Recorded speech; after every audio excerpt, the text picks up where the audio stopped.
Господин Игнатов, след пожара в така наречения Тютюнев град в Пловдив, мнението ви като специалист, какво може да се направи, за да се съхрани идентичността и духа на този комплекс? Това, което в момента трябва да се направи незабавно, е тези останки от фасадите да бъдат укрепени. Това е изключително важно, понеже стои реален риск при следващата буря, силен вятър или леко земетресение те да рухнат, понеже вътрешната конструкция ги е укрепвала, а сега това липсва. Камарата на архитектите предложи и се надявам това да бъде прието от община Пловдив, да изготвим безвъзмездно проект за укрепване на тези стени, за да можем да запазим поне това, което е останало към момента. Иначе трябва да се изгради цялостна стратегия за целия Тютюнев град и въобще развитието на Пловдив. И това е процес, в който ние искаме да помогнем, като сме организирали конкурс за идеи, не за сгради, за идеи и стратегии, как да се третира такава ценност, такова богатство, което има в сърцето на града и което в момента е стигнало до едно състояние да бъде безполезно. Нашето виждане и разбиране е, че трябва сградите да бъдат полезни, като същевременно запазят духа и знанията от миналото, които сега са изгубени. Ако, например, говорим за дървената конструкция, която изгоря, това е едно нещо, което наистина вече ние дори не можем да направим. Толкова са се променили технологиите, толкова са променили знанията и майсторлъкът на хората и на строителите, че това не може да бъде възстановено. За съжаление, и това още веднъж подкрепя идеята, че сградите трябва да бъдат пазени, не да ги спасяваме аварийно, след като е станало бедствие, авария или злонамерено действие. Тоест фасадите могат да бъдат запазени, но не и вътрешната конструкция, тя не може да бъде възстановена в автентичния вид. Да, така е. Всъщност ние дори да имаме всички чертежи на конструкцията и технологията, с която тя е направена, да имаме майсторите от едно време, тя пак, ако бъде възстановена, няма да е автентична, разбира се, защото ние не можем да пътуваме назад във времето и да направим една 100-годишна конструкция. Ние ще направим конструкция, която е нова. Тя би могла да бъде реплика на старата, но тя вече не носи тази информация, този дух на нейното създаване.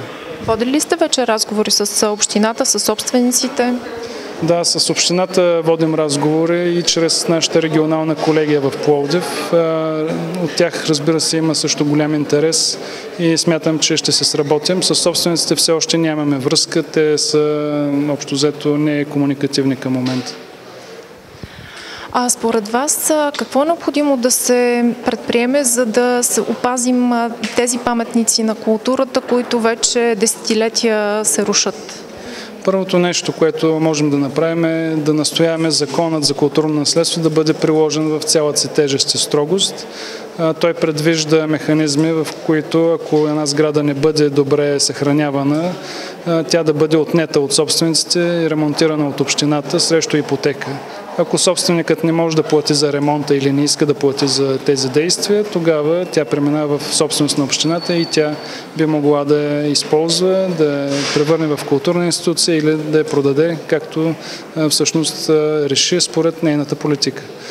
Това е един механизъм, който работи в Европа особено добре, също и в САЩ, където има примери, примерно в Нью-Йорк от 70-те години, когато градът е бил напълно фалирал и в хаос и безпорядък. След смяната на кмета с новия Джулиани се предприемат такива действия, че собственици на запуснати сгради около Централ Парк сами отиват в общината и ги даряват, само и само да не плащат ултрависоките глоби.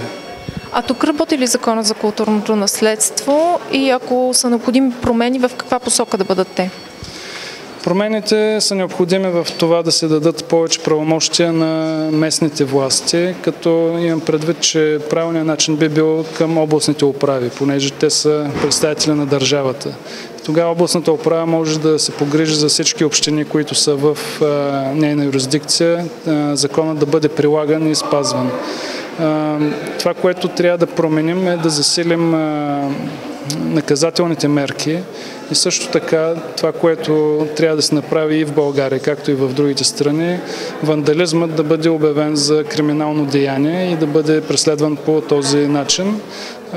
Като вандализъм визирам всичко от графити до съсипване на цели сгради, както напоследък наблюдаваме. Камерата на архитектите в България стартирате и национална кампания за опазване на паметниците на културата. Кога стартира тя? Какво ще обхваща?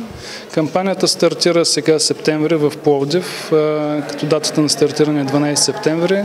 Ще направим голяма изложба с архивни материали на тютюневите складове, автентични чертежи, архивни фотографии и историята на складовете, тяхното създаване, тяхната цел, начинът по който са финансирани и са направени, за да може обществото да е запознато с това богатство, което всъщност често се неглижира, понеже е заградено зад метални огради, недостъпно, забравено и неглижирано наистина в съзнанието на хората, което е нещо, което е недопустимо. Всъщност неглижирането в съзнанието на обществото е най-големият проблем. Ние трябва да се борим първо с това хората да знаят за тези богатства, които притежава България, и второ те да реагират винаги, когато видят нещо нередно.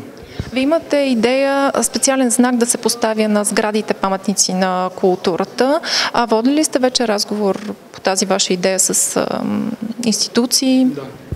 Ние сме изработили знак, предложение, който да се монтира на всяка сграда паметник на културата, като целта е всеки, който минава покрай нея, да знае и това да стои в неговото съзнание, че тази сграда е защитена.